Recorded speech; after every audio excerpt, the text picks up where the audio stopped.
আছে, কিন্তু তারেক রহমানের প্রার্থী ববিয়াতাকে জয়লাভ করাইতে পারলে আমরা 36 বছর ভালো থাকবো ইনশাআল্লাহ।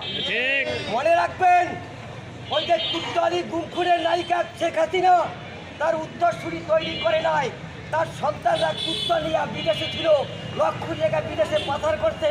কুত্তায় আর নিজে জয় আর জয়ের কুত্তাটার নাম যদি মনে নাই, ওই কুত্তায় একসাথে মদ খাইতো।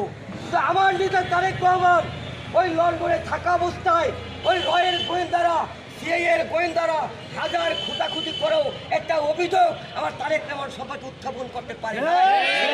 আমি চ্যালেঞ্জ ছুড়ে দিতে পারি, আমার তারেক রহমান শেখ জিয়াউর রহমানের উত্তরসূরি কোনো অপরাধী ছিল না, কিন্তু হিংসার কারণে দিয়ার ছেলে আরেক দিয়া, তারেক দিয়া এই হিংসার কারণে কতগুলো মামলা দিয়ে তাকে ওই লন্ডনে রেখেছে 18 বছর।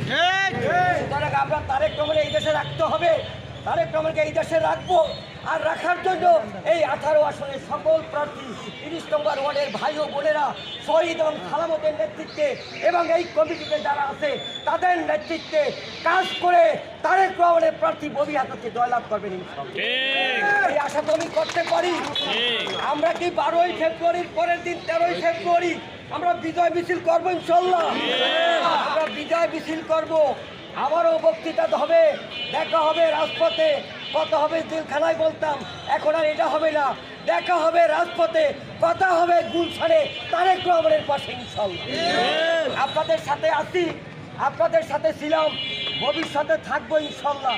কোনো কথা থাকলে যার কিছু পাওনা দাওনা চাওয়া, পাওয়ার বেতনা পথ যা কিছু থাকবে শহীদ দাদার মাধ্যমে আমার কানে আসতে আমি সমাধান করতে চেষ্টা করবো ইনশাআল্লাহ।